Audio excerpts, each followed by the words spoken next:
Um dia de cada vez caminhando pela palavra de Deus com reflexão, propósito e vida real. Seja muito bem-vindo ao Bíblia 365 na prática. Hoje é o dia 141 da nossa jornada, dia 21 de maio, e seguindo o nosso cronograma, os textos de hoje são Números 30, Salmos 74, Isaías capítulo 22 e 2 Pedro capítulo 3. Prepare o seu secreto, a sua palavra, suas anotações.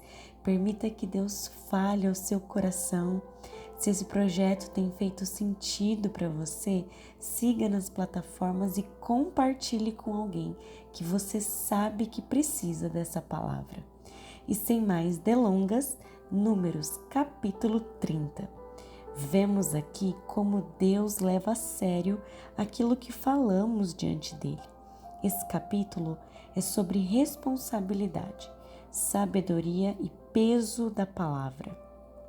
Depois de tantos capítulos sobre preparação, guerra, herança e futuro, agora Deus fala sobre algo invisível, compromissos.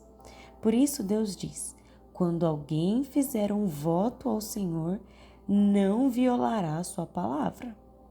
O povo que entraria na terra prometida precisava aprender que aliança não é emoção, é constância. Mas vem uma parte que nos chama a atenção, a parte que fala sobre o pai e o marido anularem votos. Pode soar estranho hoje, mas é importante entender que naquela sociedade, um voto podia gerar consequências para toda a casa. Tempo, recursos, sustento, obrigações.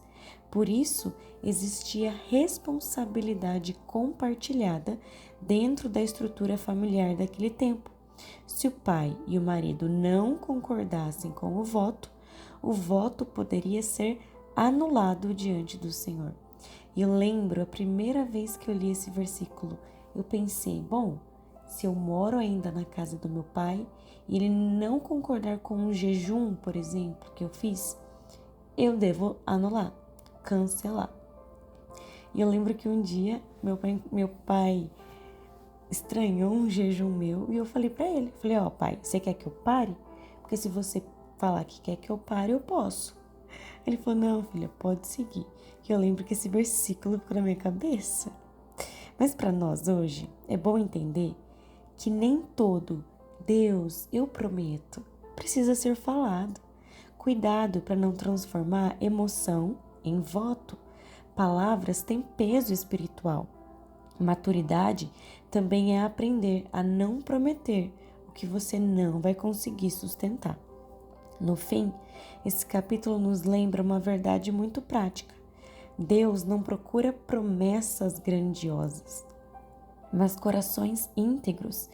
Melhor um sim simples e vivido do que votos enormes esquecidos no caminho. Partindo agora para Salmos, capítulo 74. Não nasce de uma vitória, nasce de uma dor coletiva. Asaf olha ao redor e vê destruição. O santuário profanado, sinais destruídos, ausência de direção espiritual, sensação de abandono e um povo perguntando: até quando? Logo no começo aparece uma pergunta que é muito humana. Ó Deus, por que nos rejeitas? E é lindo porque a Bíblia não esconde perguntas difíceis e nem as fragilidades dos homens de Deus. Aqui, eles não estavam vivendo apenas uma destruição física, era um ataque espiritual e emocional. Depois, o Salmo entra num movimento muito bonito. Primeiro, Asaf diz, olha o caos, mas depois ele diz, Deus continua sendo rei.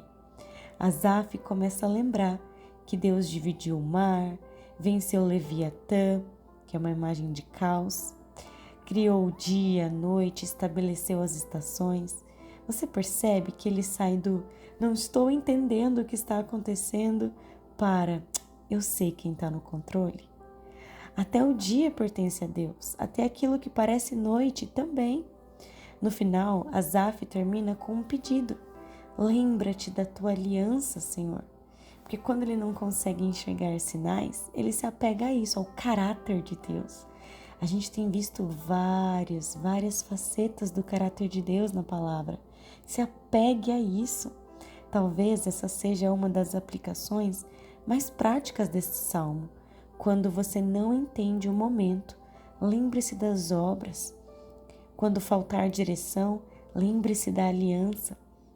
Quando tudo parecer silêncio, continue falando com Deus. A fé não é ausência de perguntas, é continuar levando as perguntas para Deus. Partindo agora para Isaías, capítulo 22. Esse capítulo é forte porque, diferente das profecias contra outras nações, Isaías agora fala de Jerusalém, o próprio povo de Deus. O capítulo começa com uma cena estranha. A cidade está agitada, subindo aos terraços, correndo, tentando entender o que fazer diante da ameaça que está chegando. Isaías olha para tudo isso e chora. O problema não era falta de estratégia, eles fizeram tudo. Reforçaram muralhas, armazenaram água, reorganizaram a cidade, calcularam os recursos. Mas Deus diz que eles não olharam para aquele que fez essas coisas. Esse é o centro. Não era construir reservatórios, se preparar, não há nada de errado nisso. Mas foi resolver tudo humanamente, horizontalmente, se esquecendo de quem governa lá do alto. Enquanto Deus chamava o povo para arrependimento, eles responderam com distração. Não vale mais a pena? Comamos, bebamos, porque amanhã vamos morrer mesmo. Eles estavam desistindo, é como se dissessem, já que não tem solução, vamos aproveitar. Mas Deus não queria desespero, Ele queria retorno. Depois o texto conta a história de Sebna e Eliaquim. Sebna era um administrador super importante, mas parece que começou a usar a posição para construir o próprio nome, segurança. Enquanto o povo sofria, ele estava preocupado com a sua grandeza, até preparando uma sepultura monumental. Então Deus diz que vai removê-lo e levanta Eliaquim. Sobre ele vem uma frase enorme: porei sobre o ombro dele a chave da casa de Davi. Ele abrirá e ninguém fechará, fechará e ninguém abrirá. Eliaquim significa algo como Deus estabelece. Enquanto Sebna construiu para si, Eliaquim foi estabelecido por Deus. Nesse capítulo, vemos que planejamento sem dependência só vira ansiedade. Posição sem humildade vira idolatria. Atividade espiritual não substitui um arrependimento verdadeiro, e nem toda porta aberta foi aberta por nós. Algumas só Deus pode abrir.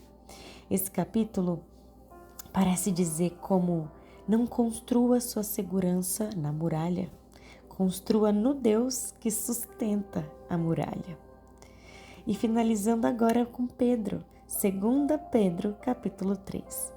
Esse último capítulo de Pedro é uma despedida de alguém que sabe que está terminando sua carreira e quer deixar o essencial.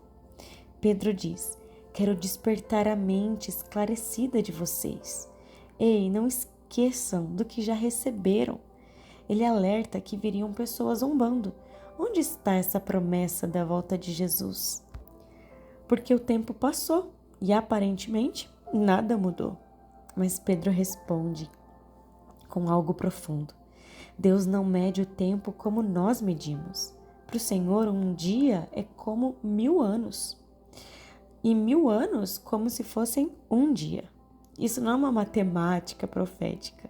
Significa que Deus nunca está atrasado. Ele está acima do tempo. O Senhor não retarda sua promessa. Ele é paciente, não querendo que ninguém pereça, mas que todos cheguem ao arrependimento. O objetivo de Deus aqui é que todos estejam prontos naquele dia. Por isso ele é paciente. Ele quer que todos cheguem ao arrependimento.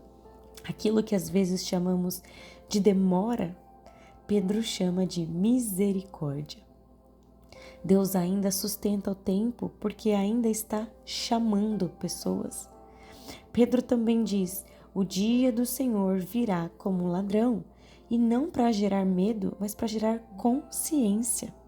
Porque se tudo que é temporário um dia passará, então a pergunta não é quando ele virá, mas como ele vai me encontrar no grande dia. Por isso, Pedro muda o foco da curiosidade para o modo de viver. Vivam enquanto esperam, em santidade, permaneçam em paz, não sejam levados por vozes confusas, cresçam na graça e no conhecimento. Pedro fala de Paulo. Ele admite que algumas coisas que Paulo escreveu são difíceis de entender. Até os apóstolos reconheciam algumas profundidades na palavra que exigem maturidade. Pedro fecha a carta dizendo: cresçam na graça e no conhecimento de nosso Senhor e Salvador Jesus Cristo. Não endureçam seu coração, não estacionem na vida, não vivam distraídos. O objetivo da fé nunca foi apenas esperar o céu de qualquer maneira, a qualquer custo, mas ser transformado enquanto caminhamos até Ele. Querido Deus, obrigada, Pai. Obrigada pelo dia de hoje. Obrigada porque o Senhor é poderoso. Obrigada porque o Senhor é paciente conosco.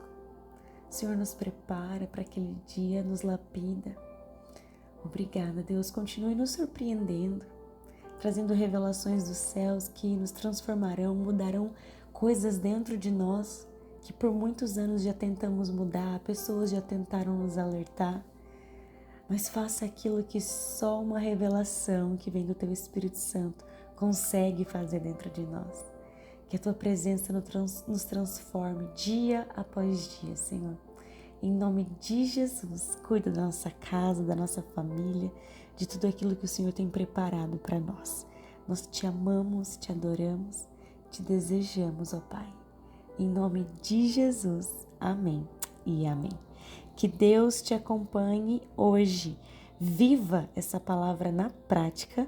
Amanhã seguimos juntos no dia 142 da nossa leitura.